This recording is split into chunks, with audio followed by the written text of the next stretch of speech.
Hello everyone. तो कैसे हैं आप सब? आई होप आप लोग सब बहुत अच्छे होंगे और अपने एग्जामिनेशन की बहुत अच्छे से प्रिपरेशन कर रहे होंगे। मैं आ गई हूँ आप लोगों के लिए एक और नया क्वेश्चन लेके, एक और नया प्रीवियस ईयर क्वेश्चन के साथ। So let us start our video. तो आज का जो क्वेश्चन है वो क्वेश्चन तो है ही, बट एक नेम्ड थ्योरम है। ठीक है, चलो स्टार्ट करते हैं। State and proof closed graph theorem. ठीक है, state and proof the closed graph theorem. Easy and simple question को कोई समझाने की जरूरत है नहीं। स्टेट और प्रूफ करना है हमें क्लोज्ड ग्राफ थ्योरम को। तो अब सबसे पहले तो क्लोज्ड ग्राफ थ्योरम के हम स्टेटमेंट देख लेते हैं। स्टेटमेंट है, let B and B dash are the two Banach space and T be a linear transformation of B into B dash. ठीक है, easy and simple. B and B dash जो है वो ना दोनों बनाच स्पेस है और टी जो है वो एक लीनियर ट्रांसफॉर्मेशन है बी इंटू बी डैश का। ठीक है, तो हमें प्रूफ क्या करना है? हमें ये प्रूफ करना है कि then T is continuous if and only if its graph is closed. Means B और बी डैश हमारे पास दो बनाच स्पेस है और टी हमारे पास एक लीनियर ट्रांसफॉर्मेशन है बी इंटू बी डैश का। हमें ये प्रूफ करना है कि अगर टी कंटिन्यूअस है, टी कंटिन्यूअस ही होगा अगर ग्राफ उसका जो है वो क्लोज्ड है। मतलब कि हमें इसका कन्वर्सली भी हमें इसको प्रूफ करना पड़ेगा। मतलब एक बार हमें थ्योरम डायरेक्टली प्रूफ करनी पड़ेगी, एक बार हमें थ्योरम कन्वर्सली प्रूफ करनी पड़ेगी। ये तो आप लोग को खैर मुझे बताने की ज़रूरत नहीं है, बट फिर भी मैं एक बार बता देती हूँ। इफ़ एंड ओनली इफ जब भी आ जाता है तब आप थ्योरम को डायरेक्टली भी प्रूफ करते हो और थ्योरम को कन्वर्सली भी प्रूफ करते हो। डायरेक्टली में हमें सबसे पहले हम इसे डायरेक्टली प्रूफ करते हैं। डायरेक्टली में हमारे पास ये होगा कि टी जो है वो कंटिन्यूअस है, ये हमें गिवन है और हमें प्रूफ करना रहेगा कि इसका ग्राफ क्लोज्ड है। और जो कन्वर्सली होगा, कन्वर्सली में हमें टी का ग्राफ क्लोज्ड है हमारे पास गिवन होगा और टी हमारा कंटिन्यूअस है, ये हमें प्रूफ करना होगा। ठीक है, तो सबसे पहले तो हम थ्योरम को प्रूफ करते हैं। That is T is continuous given and we have to prove it that its graph is closed. So let T colon B to B dash, ये हमें गिवन है ना, ये हमें गिवन है। ये देखो, ये ना गिवन है कि टी जो है वो एक लीनियर ट्रांसफॉर्मेशन है बी इंटू बी डैश का। ठीक है, ये हमें गिवन है। ठीक है, तो हाँ, so let T is equals to B dash B continuous, ये भी बी कंटिन्यूअस, ये भी हमें गिवन है। T is continuous. Then to show that graph of T, graph of T को हम टी जी से डिनोट करेंगे। ठीक है, means the graph of T T G is closed. हमें ये प्रूफ करना है। मतलब हमें बेसिकली क्या प्रूफ करना है? जब भी हमें ग्राफ को क्लोज्ड प्रूफ करना है तो हमें टी जी को इक्वल टू करना पड़ेगा टी बार जी के। ठीक है, मतलब कि अगर हमें किसी भी क्वेश्चन में अगर ऐसा बोल देता है कि ये हमारे पास, हाँ, अगर टी ना होके, जैसे कि अगर आप लोग को कभी ऐसे बोल दे, मतलब ये आप लोग को ना याद रखना है कि अगर हमें ऐसा बोल दिया जाए कि आपके पास एक्स है। ठीक है, एक्स हमारे पास एक फंक्शन है और इस फंक्शन को हमें इस एक्स का हमें क्या बोलते हैं, ग्राफ जो है वो क्लोज्ड प्रूफ करना है। तो एक्स का ग्राफ क्या हो जाएगा? एक्स जी हो जाएगा। यहाँ पे टी का ग्राफ टी जी से हम इसे टी जी क्या है? टी जी एक टी जी जो है वो टी के ग्राफ को हम डिनोट करने के लिए यूज कर रहे हैं। ठीक है, तो अगर एक्स का ग्राफ होता तो एक्स जी हो जाता, एक्स का ग्राफ एक्स जी हो जाता है ना। फिर एक्स जी को हम अगर क्लोज प्रूफ करने को बोलते हैं तो हम x g is equals to x g का बार कर देते हैं। ठीक है, तो हमारे पास वो उसका जो एक्स का जो ग्राफ है वो हमारे पास क्लोज आ जाता। सो सिमिलरली यहाँ पर भी टी जो है, टी हमारे पास कंटिन्यूअस है, ये हमने गिवन में लिख दिया है। टी जी इसका ग्राफ है। हमें ये प्रूफ करना है कि टी जी जो है वो हमारे पास क्लोज्ड है। क्लोज्ड है का मतलब ये है कि T G is equals to होगा टी जी के बार के। So now let X comma Y belongs to T G का बार। ठीक है, ये हमने अज्यूम कर लिया कि एक्स वाई जो है वो ना बिलोंग करेगा टी जी के बार के। नाउ एक्स वाई जो है is an adherent point of T जी। ठीक है, एक्स, यहाँ पर एक्स वाई क्या हो जाएगा? एडहेरेंट पॉइंट हो जाएगा टी जी का। एक्स वाई बिलोंग तो करा है टी जी बार के, किसके बिलोंग करा है? एक्स वाई हमने बिलोंग करा है टी जी बार के, तो एक्स वाई कहीं ना कहीं एडहेरेंट पॉइंट होगा टी जी का। ठीक है, so there exist the sequence X N comma T x N in T G.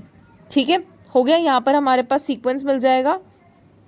Sequence मिल जाएगा x N comma T x N in T G, ठीक है। अब इन टी जी, सो टी जी का T G colon X N comma T x N होगा, जो कि कहाँ पे कन्वर्ज करेगा, एक्स कॉमा वाई को ही कन्वर्ज करेगा, एक्स कॉमा वाई को ही कन्वर्ज करेगा। यहाँ पर एक्स एन जो है वो तो क्या किसको कन्वर्ज कर रहा है, एक्स को कन्वर्ज कर रहा है। देखो एक्स एन कन्वर्ज कर रहा है एक्स को, बट टी एक्स एन जो है वो यहाँ पर कन्वर्ज किसको कर रहा है, वाई को करेगा। एक्स एन कन्वर्ज करेगा एक्स को और टी एक्स एन कन्वर्ज करेगा वाई को। अब देखो अगर यहाँ पर एक्स एन एक्स को कन्वर्ज कर रहा है तो जो टी एक्स एन है, यहाँ पर हम लोगों ने टी तो ऐड करा है ना, ये टी एक्स एन में केवल यहाँ पर एक टी ऐड हुआ है, तो टी एक्स एन भी टी एक्स को कन्वर्ज करना चाहिए, बट यहाँ पर टी एक्स एन किसको को कन्वर्ज कर रहा है, वाई को कन्वर्ज कर रहा है। देखो but X N converges to X and T x N also should converge the T X, मतलब कि Y is equals to T X हो गया हमारा यहाँ पर, ठीक है। टी एक्स एन इसको कन्वर्ज कर रहा है, बट एक्चुअल में टी एक्स एन कन्वर्ज करना चाहिए था टी एक्स को, means T X should be equal to Y, T X is equals to Y. तो यहाँ पर X comma Y is equal to हो जाएगा, एक्स और वाई की जगह पे हम लोगों ने टी एक्स रख दिया विच बिलोंग्स टू टी जी, ठीक है, which belongs to T G. Now so that T G का जो बार है वो हमारा सबसेट होगा टी जी का, ठीक है, और टी जी भी हमारा सबसेट होगा टी डैश जी के बार के, ठीक है। टी जी का बार सबसेट हो गया टी जी का, और T G is also a subset of T G का bar always, and hence T G is equals to T G का बार, ठीक है। सो हमारी यहाँ से थ्योरम ये वाली प्रूव हो गई। अब हम करेंगे इसका कन्वर्सली में हम क्या करेंगे, कन्वर्सली में अब हम ये करेंगे कि ग्राफ जो है वो हमारा क्लोज्ड है, जो कि गिवन है, हमें ये प्रूव करना है कि टी हमारा कंटिन्यूस होगा, जो कि हम कन्वर्सली में प्रूव करेंगे। So let T G be closed, given है ये, and then T G is closed subspace of B cross B dash which is a Banach space, ठीक है। टी हमारे पास टी जी हमारे पास क्लोज्ड है, ये हम लोगों ने अज्यूम कर लिया है, और टी जी जो है वो हमारा एक क्लोज्ड सबस्पेस भी होगा बी क्रॉस बी डैश के, और बी क्रॉस बी डैश क्या है, एक बनात स्पेस होगा। देखो बी हमारे पास यहाँ पर बनात स्पेस है, बी डैश भी हमारे पास बनात स्पेस है, तो बी क्रॉस बी डैश भी हमारे पास बनात स्पेस ही होगा। तो इसीलिए तो जो टी जी होगा वो भी क्या होगा, बनात स्पेस ही होगा। कैसे होगा, क्योंकि टी जी जो है वो हमारा क्लोज्ड सबस्पेस है दिस बनात स्पेस का, इस बनात स्पेस का। बी हमारे पास बनात स्पेस गिवन है क्वेश्चन में, बी डैश हमारे पास बनात स्पेस गिवन है क्वेश्चन में, तो बी क्रॉस बी डैश भी हमारे पास बनात स्पेस ही होगा। अब टी जी जो है वो एक क्लोज्ड सबस्पेस है इस बनात स्पेस का, तो टी जी भी क्या होगा, बनात स्पेस ही होगा, है ना। Now considering a mapping F colon T G converges to B as F X comma T X is equals to X, ठीक है। F X comma T X is equals to X, obviously F is a linear transformation which is 1 1 and onto. F हमारे पास linear transformation है, ये हमें given था question में, ठीक है। तो F is a linear transformation, अगर वो लीनियर ट्रांसफॉर्मेशन है विच इज वो 1 1 और ऑन टू फंक्शन भी होगा, ठीक है। And also double mod of F X comma T X is equals to double mod of X हो जाएगा, ठीक है, which is less than equals to X plus double mod of T X, और दोनों क्या हो जाएंगे, हम इसे दोनों को साथ में लेके आ जाएंगे, तो एक्स कॉमा टी एक्स हो जाएगा। तो मतलब कि क्या हो गया, ये F double mod of F X comma T X is equals to double mod of X comma T X, मतलब कि एफ क्या हो गया हमारे पास, बाउंडेड प्रूव हो गया है यहाँ पर। और अगर एफ अगर हमारे पास यहाँ पे बाउंडेड प्रूव हो गया है, मतलब कि एफ जो है वो हमारा कंटिन्यूस भी है, और एफ का इनवर्स जो होगा, F inverse which is colon B converges to T G is continuous, इसका इनवर्स भी कंटिन्यूस होगा। सो फाइनली अभी यहाँ पर केवल f कंटिन्यूस प्रूव हुआ है, हमें t कंटिन्यूस प्रूव करना है ना। यहाँ पर हम लोगों ने f को कंटिन्यूस प्रूव कर दिया, अब f का जो इन्वर्स होगा वो b होगा, f का इन्वर्स जो होगा वो होगा b that converges to tg, तो ये भी हमारे पास क्या हो जाएगा, कंटिन्यूस हो गया। f यहाँ पर कंटिन्यूस हो गया, f का इन्वर्स हमारे पास यहाँ पर कंटिन्यूस हो गया। So finally double mod of tx is less than equals to double mod of x plus double mod of tx which is equals to x comma tx, दोनों साथ में आ जाएंगे, which is equals to f का inverse x, ठीक है। f का inverse x हो जाएगा which is less than equals to, हाँ, which is less than equals to double mod of f का इनवर्स और यहाँ पर आ जाएगा डबल मॉड ऑफ x, मतलब कि x जो है ये भी हमने डबल मॉड ऑफ x ले लिया। नाउ t हमारे पास अब यहाँ पर बाउंडेड हो जाएगा। कैसे होएगा बाउंडेड? f इनवर्स जो है वो हमारे पास बाउंडेड है। अभी हमने यहाँ पर प्रूफ करा है कि f हमारे पास बाउंडेड है। f अगर हम बाउंडेड हो जाएगा तो f डैश भी, f इनवर्स जो है वो भी हमारे पास बाउंडेड हो गया। यहाँ पर tx is less than equals to f का इनवर्स x आ रहा है। f का इनवर्स हमारे पास क्या है? ये हमारे पास क्या है? बाउंडेड है। अगर ये हमारे पास बाउंडेड है तो मतलब ये जो t है ये भी हमारे पास बाउंडेड होगा।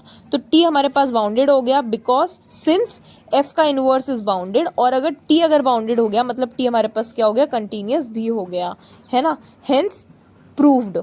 ठीक है, ये यहाँ पे आप लोग का प्रूफ कंप्लीट हो गया है। और इम्पॉर्टेंट क्वेश्चन है, नेम्ड थ्योरम है, स्ट्रेट क्वेश्चन आता है as a theorem also and as a question also. Question में आपसे ऐसा पूछ लेंगे state and prove the close graph theorem, है ना। तो अच्छे से याद कर लेना। बहुत ज़्यादा बड़ा कुछ भी नहीं है, डिफ़िकल्ट कुछ भी नहीं है, बहुत छोटी सी थ्योरम है। जैसे जैसे मैं आपको पढ़ाऊँ वैसे वैसे ही आप अगर याद कर लोगे तो आपको 5-10 मिनट में, या ये वीडियो कुछ बनी होगी अपनी 11-12 मिनट की, तो 11-12 मिनट में आपको ये इजीली याद हो जाएगा, है ना। सो अच्छे से पढ़ना, है ना। All the best for your examination. और चैनल को सब्सक्राइब, शेयर, लाइक सब कुछ कर देना जल्दी से, और अपने फ्रेंड्स को भी जल्दी से जल्दी ये शेयर करो, क्योंकि आप लोग के पास टाइम नहीं है, आप लोग के एग्ज़ाम्स आने वाले हैं। अभी से पढ़ना शुरू कर दो ताकि लास्ट टाइम पे पैनिक नहीं होएगा, है ना। Okay, bye bye, thank you so much for watching my video and supporting me a lot.